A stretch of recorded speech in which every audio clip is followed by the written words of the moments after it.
je fonce dans la vie en sautant du coq à l'âne. Pourquoi ? Eh bien, parce que justement, c'est des enfants qui foncent, hein, et ils sautent du coq à l'âne, c'est-à-dire que, à la fois, ils sautent physiquement et ils sautent au niveau de l'attention. Hein. Comme on dit, passer du coq à l'âne, c'est changer d'idée tout le temps.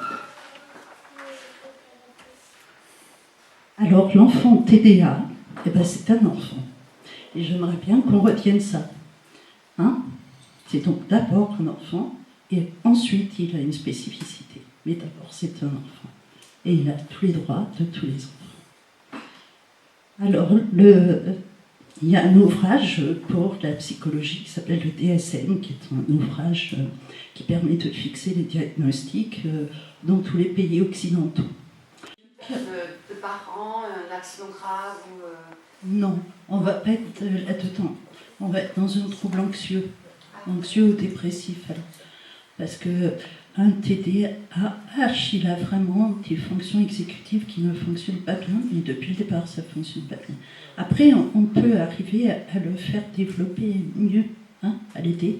Hein. Il faut être clair, il y a quand même de l'espoir. Mais en revanche, quelqu'un qui va avoir un comportement qui se modifie comme ça suite à un choc, au décès d'une personne, une maladie grave, un truc qui vraiment le traumatise, non, on va être plutôt dans un stress post-traumatique ou dans un trouble anxio-dépressif, on va être dans autre chose. Hein. Après, il peut y avoir des gens, même adultes, qui se trouvent en SPT, donc en stress post-traumatique, et qui du coup, en raison de ce SPT, n'arrivent plus à fixer leur attention. Mais c'est jamais qu'une conséquence. Hein. C'est-à-dire qu'ils ont tout ce qu'il faut pour le faire. Eux, ils n'ont pas de souci des fonctions exécutives, mais ils ont vécu un traumatisme. On le rencontre, par exemple, en région parisienne, avec les gens qui ont vécu le Bataclan, des choses comme ça, qui ont perdu pendant un certain temps, un laps de temps, leur fonction cognitive et leur concentration et tout. Là, on est plutôt dans un SPT. TDAH, comme je l'ai dit, ça commence dès 3-4 ans. Hein. On s'en aperçoit vers 3-4 ans. Hein. D'accord ?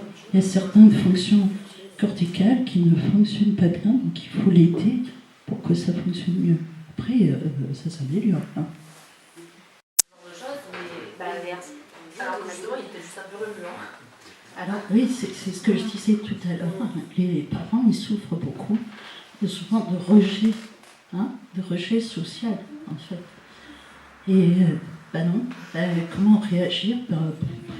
Si c'est quelqu'un que vous ne connaissez pas trop, vous en fichez, vous décidez de vous en fiche. Hein.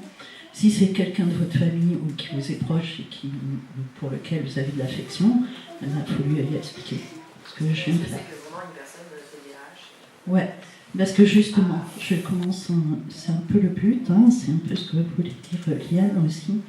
On est un peu interpellés toutes les deux, elle du point de vue médical et moi du point de vue psychique, par tous ces enfants qu'on emmène en nous disant, paf, il est hyperactif. Il arrive, il a déjà un post-it sur le front, le pauvre. Il n'a même pas dit bonjour, que des gens ont dit, voilà, je vous amène mon fils, il est hyperactif. Bonjour, vous m'amenez votre fils. Comment il s'appelle ? Il ne s'appelle pas hyperactif, il a bien un prénom. Hein ? Non, mais je plaisante, mais c'est grave. C'est grave, parce que derrière ça, il y a une façon aussi de... Et c'est ça qui, moi, me chagrine, et je pense que Yann est un peu sur la même longueur d'onde, pour nous le dire. Il y a aussi un désir de normaliser. C'est-à-dire qu'on est dans une société très normalisatrice, où il faut que les gens rentrent dans des cases. Et si l'enfant, il est soit un peu trop roman, soit un peu trop timide, le roman n'est pas forcément hyperactif, et le timide n'est pas forcément autiste. Restons calmes, restons posés, et parlons de choses sérieuses avec des gens sérieux. Hein ? Et on arrête, comme je disais tout à l'heure, où il y a quelque chose dans une certaine commune près d'ici, ou alors c'est pas possible. Quand on dit il y a un hyperactif par classe, il y a 30 élèves ou 35 élèves par classe, Vous avez un taux d'hyperactivité phénoménal sur Saint-Maximin. Ou alors, je ne sais pas ce qu'ils boivent à l'eau du robinet, mais il y a quelque chose qui n'est pas sérieux quelque part. Voilà, on évite. Voilà, les gens tolèrent beaucoup moins. On tolère beaucoup moins. Les personnes qui ne rentrent pas dans le moule, on peut avoir envie de ne pas rentrer dans le moule aussi.